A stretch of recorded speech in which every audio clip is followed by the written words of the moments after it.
जाको राखे साइया मार सके ना कोई। नमस्कार दोस्तों, कैसे हैं आप लोग। दोस्तों, जिस पर परमात्मा की कृपा होती है उसका कोई भी कुछ नहीं बिगाड़ सकता है।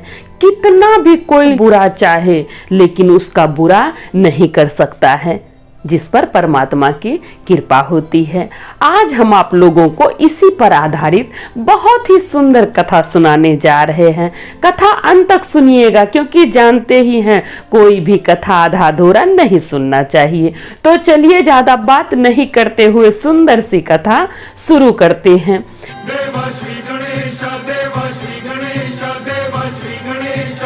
एक शिव भक्त लड़की थी, माता पिता की इकलौती संतान। उसका शादी हो गया था, 2 साल शादी के हो गया था। अब देखिए, ससुराल में सिर्फ उसकी सास थी और उसका पति था। घर में उसके माता पिता थे। वो अमीर परिवार से नहीं थी, गरीब परिवार से थी। माता पिता की इकलौती संतान थी। हाँ, एक बात था कि उसका जो मकान था वो रोड पर था, रोड के किनारे ही उसका मकान था। माता पिता अमीर नहीं थे, वो बहुत गरीब थे। अब किसी तरह से उनका चलता था गुजर बसर। वो अपनी लड़की का जब शादी किए तो लड़का वाला ये लालच में शादी किया उस लड़की से कि कल दिन जब उसके माता पिता को कुछ हो जाएगा, मर उड़ जाएगा, कहने का मतलब कि अगर कुछ हो जाता है तो वो घर तो हम ही लोग का हो जाएगा, तो कोई दिक्कत नहीं है शादी करने में। तो लड़का और लड़का की माँ ये सोचकर उस लड़की को अपने घर लाई थी शादी करके। अब देखिए, उसकी माँ का तबीयत खराब हो गया। जब लड़की के शादी का कुछ महीना ही हुआ तो लड़की की जो माँ थी उसका तबीयत खराब हो गया। बच्ची चली गई तो उसका मन नहीं लगने लगा। इकलौती संतान थी, अब जाहिर सी बात है मन तो नहीं लगेगा। तो उसकी माँ का तबीयत खराब हो गया और बहुत खराब हो गया। अब उसके पिता के पास तो उतना धन था नहीं, तो उसके पिता क्या किए, घर गिरवी रख के पैसा उठा लिए और उस पैसा से अपनी पत्नी का इलाज करवा दिए। अब घर तो गिरवी में चला गया। जब ये बात ससुराल वाले को पता चला तो पति और सास बहुत गुस्सा करने लगी। पति पूरा बोलने लगा अपनी माँ से कि बताओ माँ, जिस घर के लालच में हम लोग शादी किए थे इस लड़की से, अब इसके माता पिता घर को गिरवी रख दिए, अब कभी छुड़ा पाएंगे? कोई फायदा नहीं हुआ इससे शादी करके।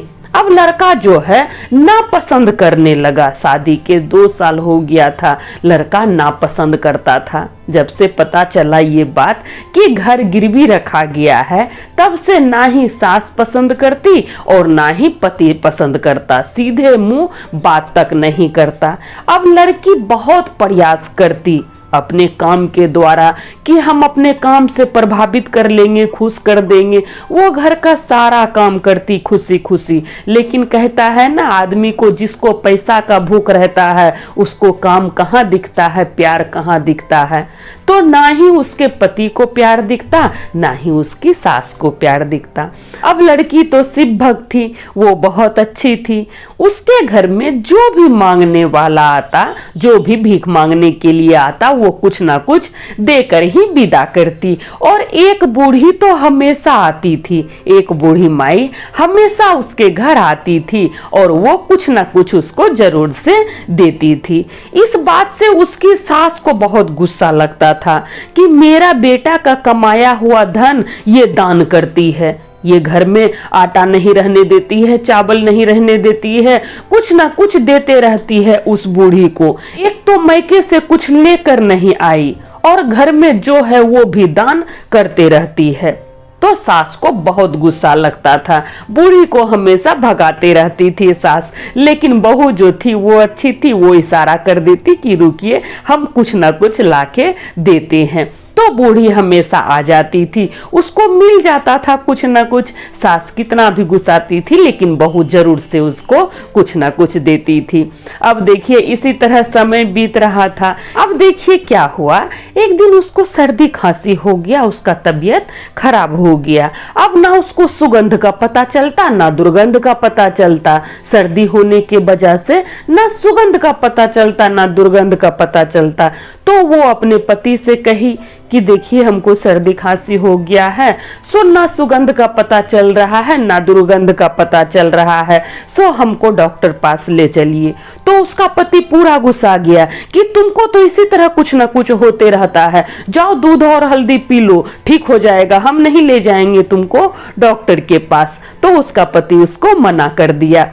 अब वो बहुत दुखी हो गई, क्या करती बेचारी। इसी तरह से 10 से 15 दिन हो गया, लेकिन उसका सर्दी ठीक नहीं हुआ, उसका सर्दी ठीक नहीं हुआ। अब इधर देखिए, उसकी जो सास थी और उसका पति और नापसंद करने लगा उस लड़की को। जब उसका तबीयत खराब हो गया, डॉक्टर के यहाँ ले जाने के लिए बोलने लगी, तो और नापसंद करने लगी, घर का सारा काम करवाती। एक दिन दोनों माँ बेटा कमरा में बंद होकर कुछ न कुछ विचार करने लगा।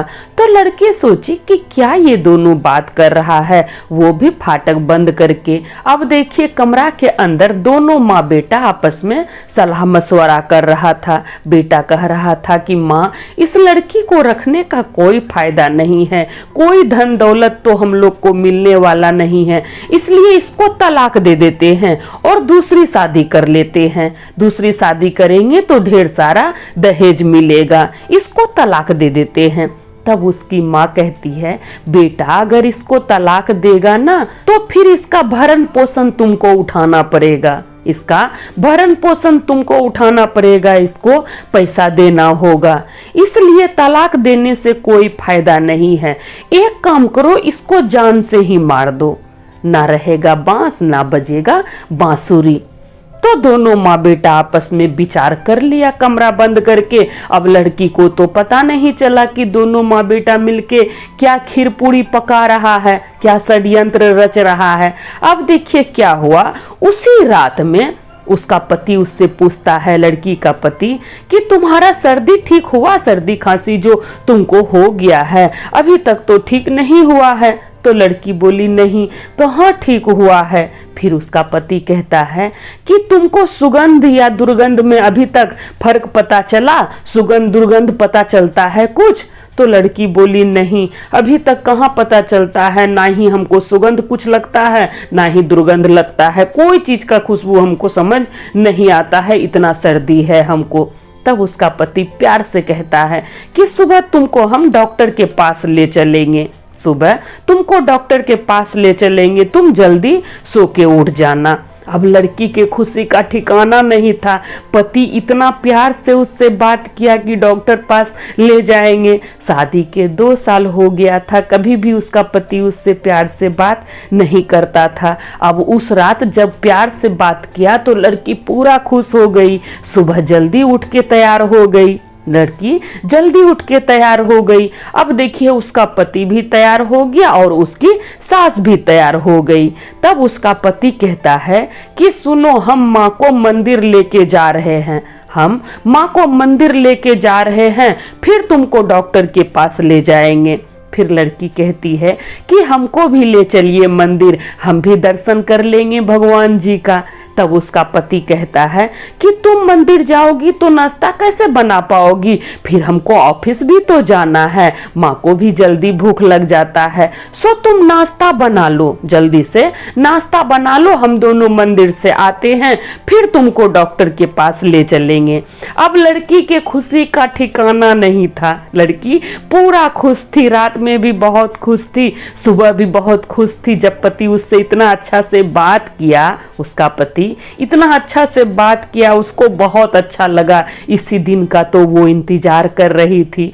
उसका पति अपनी माँ को लेके चला गया मंदिर। अब इधर देखिए, लड़की तो तैयार थी ही, नहा धोवा ली थी, वो तैयार थी डॉक्टर के यहाँ जाने के लिए। फिर उसका पति बोल दिया कि नाश्ता पहले बना लो, तो वो सोची कि जल्दी से हम माँ के पसंद का नाश्ता बना देते हैं, माँ जी भी बहुत खुश हो जाएगी। तो वो किचन में गई नाश्ता बनाने के लिए। अब देखिए, तभी उसके फाटक पर कोई खटखटाया, कोई उसका फाटक खटखटाया। तो वो बाहर जाके फाटक खोली तो देखती है वही बूढ़ी माई भीख मांगने के लिए उसके घर आई है। फिर बूढ़ी माई कहती है, जैसे फाटक खोली तब बूढ़ी माई कहती है कि तुम्हारे घर में गैस खुला है क्या? गैस जैसा महक रहा है, पूरा बदबू फैला हुआ है, तुमको पता नहीं चल रहा है? तब वो लड़की बोली, नहीं, हमको कुछ पता नहीं चल रहा है। देखिए ना बूढ़ी माई, 15 दिन से हमको सर्दी खांसी हो गया है, ना ही सुगंध का पता चलता है, ना ही दुर्गंध का पता चलता है। मेरे घर में गैस महक रहा है। तो बूढ़ी माई बोली, हाँ, तुम्हारे घर में गैस महक रहा है। बूढ़ी माई दौड़ के अंदर गई, फिर वो लड़की भी अंदर गई, सब जगह का फाटक खिड़की खोल दी। फिर किचन में बूढ़ी माई गई तो देखती है कि हाँ, गैस महक रहा है, तो किचन का भी फाटक खिड़की खोल दी। फिर गैस वाला को फोन की, गैस वाला आया देखने के लिए। जैसे गैस वाला देखता है तो गैस वाला क्या कहता है पता है? गैस वाला कहता है कि आपका पाइप ना तो चूहा काटा है, ना ही खराब है, इसको लगता है कोई जानबूझकर खोल दिया है, ढीला किया है, कोई जानबूझकर इसको ढीला किया है। अब जैसे गैस वाला के मुंह से ये बात सुनी, उसको बड़ा धक्का लगा कि कौन कर सकता है ऐसा? गैस का पाइप कौन ढीला कर सकता है? वो सोच ही रही थी कि तभी उसके घर का फोन बजा। वो दौड़ के गई, फोन उठाई। तब फोन पे उसका पति था। उसका पति कहता है कि मेरा एक्सीडेंट हो गया है, हम हॉस्पिटल में भर्ती हैं, सो जल्दी तुम आ जाओ। अब लड़की तो पूरा थरथराने लगी कि क्या हो रहा है। माँ जी और ये गए थे मंदिर, यहाँ गैस का पाइप खुल गया है, वहाँ ये दोनों का एक्सीडेंट हो गया है। तो वो दौड़ते भागते गई हॉस्पिटल। अब देखिए हॉस्पिटल में उसका पति का हालत बहुत खराब था। उसका पति का हालत बहुत खराब था। सास तो रास्ते में ही मर गई थी, जहां पर एक्सीडेंट हुआ वहीं पर मर गई थी। पति का हुक्हुकी चल रहा था, उसका भी स्थिति बहुत खराब था। जैसे वो पति के पास पहुंची तो पति तुरंत हाथ जोड़कर माफी मांगने लगा कि लगता है अब तो हम नहीं बचेंगे, लगता है अब तो हम नहीं बचेंगे, इसलिए हम तुमसे माफी मांग रहे हैं। हमको नहीं पता तुम कैसे बची, हम तुमको जला के मारना चाहते थे, तुमसे छुटकारा पाना चाहते थे, इसीलिए हम गैस का पाइप ढीला करके आए थे।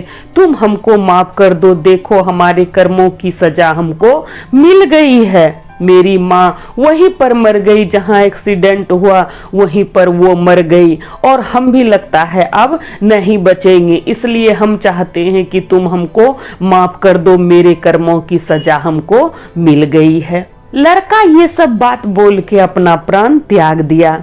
उसका स्थिति बहुत खराब था। अब देखिए लड़की तो बच गई। लड़की के समझ में नहीं आ रहा था कि हम हंसें या फिर रोएं, हम हंसें या फिर रोएं। मेरा पति मर गया, हमको मारना चाहता था और खुद ही मर गया। अब उसके समझ में नहीं आ रहा था कि हम क्या करें, उसको बहुत धक्का लगा। अब देखिए ससुराल में ना पति रहा ना सास रही। अब वो वापस अपनी माँ के घर चली गई और वहीं पर रहने लगी, अपनी माँ और पिता का सेवा करने लगी। तब उसके पिताजी एक दिन कहते हैं कि बेटी, हम तुम्हारी दूसरी शादी करना चाहते हैं, तुम दूसरी शादी कर लो, तुमको नया परिवार मिलेगा, जीने का सहारा मिलेगा।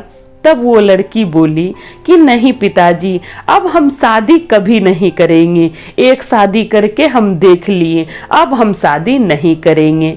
अब हम आप दोनों की सेवा करेंगे, जो जरूरतमंद होगा उसकी मदद करेंगे और फिर अपना पूरा जीवन हम प्रभु की भक्ति में लगाएंगे। अब हम शादी नहीं करेंगे पिताजी।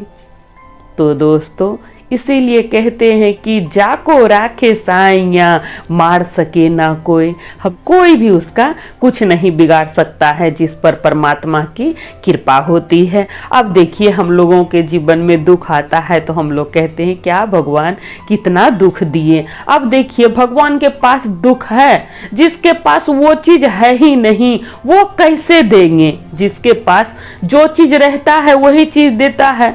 तो भगवान के पास दुख है जो भगवान देंगे? भगवान के पास तो सिर्फ आनंद ही आनंद है। तो भगवान सिर्फ आनंद देते हैं, ना कि दुख देते हैं। दुख जो हम लोगों को मिलता है वो सब हमारे कर्मों का ही फल है। हम लोग जो कर्म किए हैं उसी का परिणाम हम लोगों को भुगतना पड़ता है। हाँ, भगवान उसको सहने की क्षमता देते हैं, ताकत देते हैं। भगवान उसको हारने नहीं देते हैं। जो भगवान पे भरोसा रखता है भगवान उसको कभी हारने नहीं देते हैं। तो आशा करते हैं ये चर्चा आप लोगों को अच्छा लगा होगा। तो हम भी महादेव जी से कहते हैं कि हे प्रभु, जो लोग भी ये वीडियो देख रहे हैं, सुन रहे हैं, उन सब पर अपनी कृपा दृष्टि बनाए रखिएगा। प्रभु दया कीजिएगा, प्रभु दया कीजिएगा। तो सब बोलिए जय महादेव, हर हर महादेव, माता पार्वती की जय।